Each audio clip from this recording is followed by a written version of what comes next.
Assalamualaikum warahmatullahi wabarakatuh dan salam sejahtera. Alhamdulillahi rabbil alamin wassalatu wassalamu ala asyrafil anbiya wal mursalin wa ala alihi wa sahbihi ajma'in. Alhamdulillah. Setinggi kesyukuran kehadrat ilahi kita panjatkan kerana dengan limpah dan kurnianya kita telah dapat menamatkan tahun 2020 dengan suatu situasi yang pelbagai. Tetapi yang samanya kita banyak berada di rumah, kita berada dalam situasi jaga diri sendiri, stay at home dan sebagainya, dan pandemik ini belum pun selesai walaupun dah masuk tahun 2021. Harapan kita agar kita dapat melayari kehidupan 2021 ini dengan kebaikan sebagaimana yang telah Tuhan kurniakan kepada kita kehidupan 2020 pada tahun lepas. Sidang pendengar warga pendidik Tanah Merah yang dikasihi sekalian, berada di tahun baru ini mengingatkan kita betapa pentingnya untuk kita membuat perancangan dan juga tekad yang rapi untuk kita menjayakan apa yang kita rancangkan untuk tahun 2021 ini. Malah dalam banyak-banyak perancangan yang kita buat, jangan lupa untuk meletakkan suatu premis, iaitu aku belum tentu dapat menamatkan 2021 sebagaimana ada kawan-kawan kita yang mengharapkan dapat menamatkan 2020 tetapi mereka lebih awal lagi dipanggil untuk menemui Allah. Inilah dia suatu hakikat kehidupan. Oleh sebab itu dalam sebarang perancangan yang kita buat, terutamanya untuk membentuk agenda pribadi kita, mesti meletakkan bahawasanya kita bila-bila masa boleh dipanggil oleh Allah. Persoalannya, apakah kita bersedia? Apakah kita masih lagi bertangguh? Apakah masih lagi kita mengharapkan puluhan tahun yang akan datang? Kononnya, kerana mak kita meninggal pada umur 80-an, ayah kita umur 70-an masih hidup, maka kita merasakan bahawa kita lambat lagi meninggal. Itu premis yang pertama. Premis yang kedua untuk menyambut tahun baru ini ialah apabila jam kita berkualiti, maka minggu hari kita juga akan jadi berkualiti. Kalau hari berkualiti, gabungan hari berkualiti membentuk bulan yang berkualiti, dan bulan berkualiti, 12 bulan berkualiti akan membentuk tahun yang berkualiti. Justru untuk meningkatkan kualiti diri kita, kita mesti membicarakan tentang agenda meningkatkan kualiti diri dari minit ke minit, jam ke jam, hari ke hari, minggu ke minggu. Apa yang patut kita lakukan untuk menambahkan kualiti diri kita? Dalam seharian umpamanya, kita mesti ada satu perancangan yang rapi kehidupan kita selama 24 jam ditolak dengan 8 jam waktu kita tidur. 16 jam yang kita ada. Mari kita jadi seorang insan yang merangka kehidupan yang terbaik. Pertama sekali kita mulakan kehidupan selepas bangun daripada tidur. Jam berapa seharusnya kita bangun? Ibadat apa yang patut kita lakukan sebelum menjelang waktu subuh? Solat subuh berjemaah di masjid mana? Nak pastikan solat sunat subuhnya bagaimana? Zikir selepas subuhnya, sembahyang ataupun Quran dan sebagainya. Mari kita jadikan ini sebagai agenda individu setiap hari.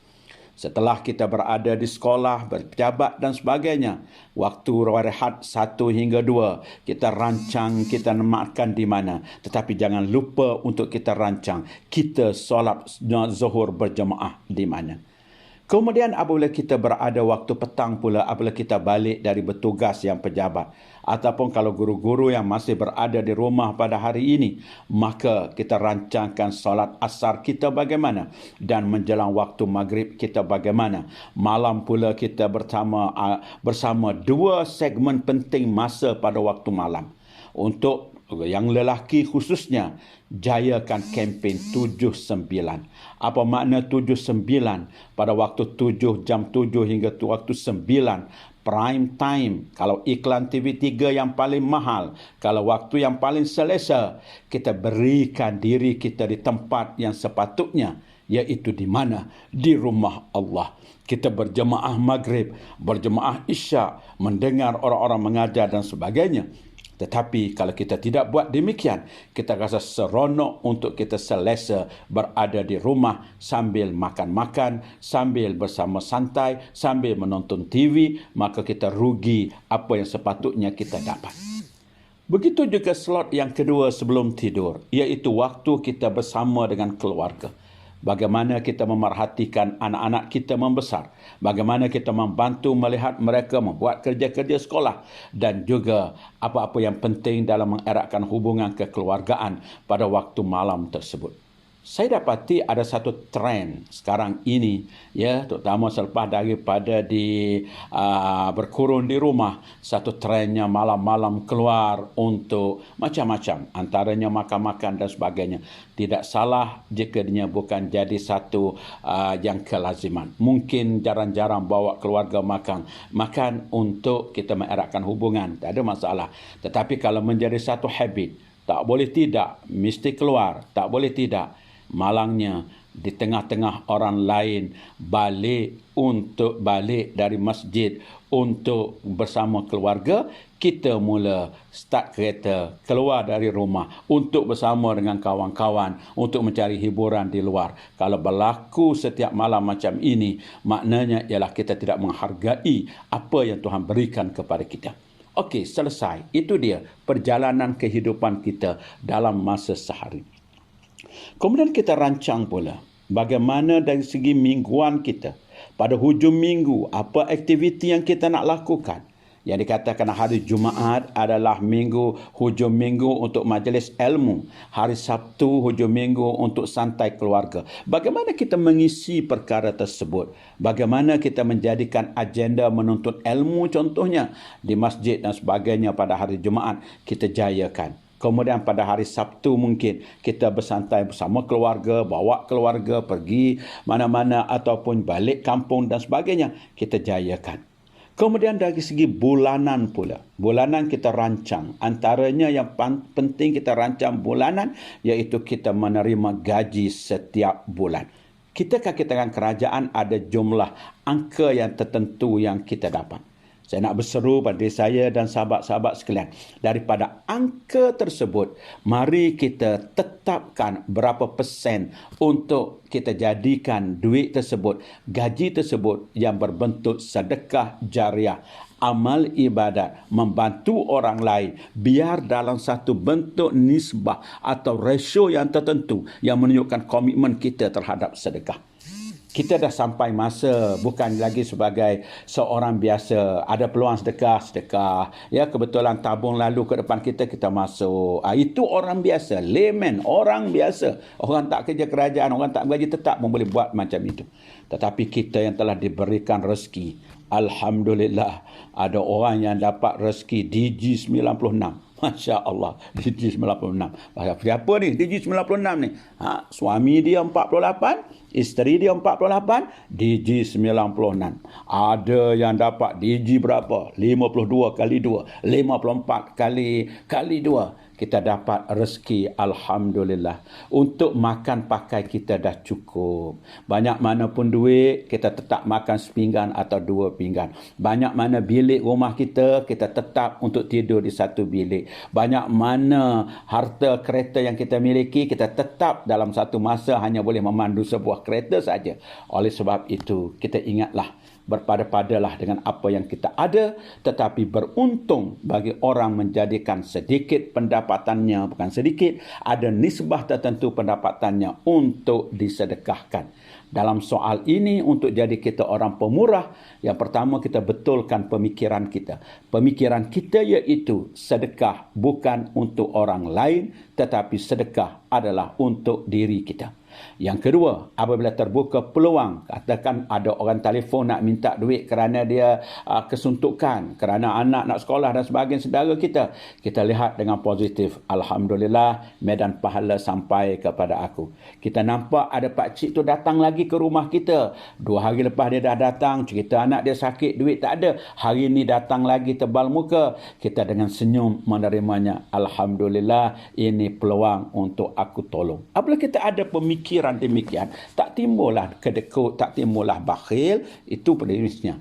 Kemudian satu lagi, apabila kita lihat ada peluang-peluang untuk kita tambahkan sedekah tersebut, kita ingat inilah dia peluang sebenarnya Tuhan nak melipat gandakan rezeki. Kita nampak apabila peluang kita keluar duit, biar kita nampak peluang gandaan rezeki. Maka kita beri. Kalau nak ganda banyak, bagi banyak. Kalau nak ganda sikit, gadi sikit. Mana mungkin kalau kita mengaya dengan umpan roti kering, kita nak dapat ikan tenggiri yang besar. Kalau nak dapat ikan tenggiri yang besar, mungkin kena umpan kainnya ialah ikan kembung yang berkualiti yang besar, baru dapat ikan tenggiri yang besar. Kalau umpannya tenggiri yang besar, mungkin akan dapat ikan jos dan sebagainya. Itulah dia falsafah dalam kita bersedekah.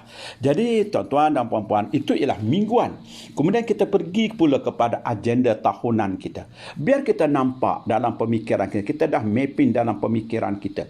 Bulan 3, bulan 4 ini kita akan berada di bulan Ramadan. Okey, kita dah setkan berapa duit simpanan yang kita ada, berapa yang kita nak gunakan untuk sedekah yang paling bermanfaat pada bulan Ramadan. Kita ready daripada awal. Kemudian menjelang raya haji pula, semua orang buat korban. Maka kita yang berpendapatan tentak ini malam 1000 kali malam. Cuba kita koreksi diri kita. Tahun lepas kita korban ataupun tidak. Kita ada pendapatan puluhan ribu dalam setahun. Tetapi Tuhan minta, agama minta korban satu bahagian 700 kita tak nak boleh. Kita tak boleh bagi. Kita tanya balik. Kalau kita koreksi mungkin kita kata, dalam bahasa kasar kita kata, kau pitih aku ni belah mana ni? Tak berapa Tuhan nak terima kau pitih aku ni. Ya tak ada niat pun, tak buat pun benda tersebut. Maka nak korban, jawapannya bukan nanti hari raya haji baru nak start nak korban. Sekarang lagi himpun sikit sampai raya haji kita boleh korban. Tapi bila dekat-dekat raya haji orang ajak kita korban, oh tak cukup pitih, nak cukup lah mana? Moga dia tak simpan. Jadi itu dia agenda kita di dalam setahun. Dan terakhir, sahabat-sahabat yang dikasih sekalian, ya, kita juga perlu meletakkan suatu target pada tahun ini, bagaimana kita meningkatkan kualiti diri dari segi ilmu pengetahuan. Kita tingkatkan ilmu pengetahuan, minat belajar, minat aktiviti agama, minat berbincang, minat membaca buku-buku agama dan sebagainya. Dan saya meneruskan rancangan yang telah dibuat dulu. Setiap seminggu beberapa kali bicara ilmu sebegini, saya akan rakamkan dengan kawan-kawan lain untuk sedikit sebanyak memberi suntikan satu. Yang kedua, kita jayakan program dinamakan PTQ, Program Tadabbur Quran 1/48, yang mana dalam 1/48 bermakna dalam 48 jam kita ambil 1 jam untuk kita mendengar tafsir Al-Quran. Saya mulakan program ini pada 1 Muharram dan mengambil masa 50 siri, telah tamat surah Al-Baqarah dan sekarang kita berada di surah Ali Imran. Hari ini ialah Ali Imran sehingga ayat 42. 2 hari sekali saya post dalam Telegram, dalam WhatsApp dan sebagainya. Jadi saya mengharapkan, ya, guru-guru semua, AKP semua, ambillah masa 1 jam saja dalam 2 hari. Yang tak tahu tentang PTQ, tanya pengetua, tanya guru besar. Mereka selalu setiap masa saya hantar dalam WhatsApp pengetua dan guru besar. Malang sekali kalau cikgu-cikgu di Sekolah Tanah Merah ni tak tahu PTQ, ya. Saya dah suruh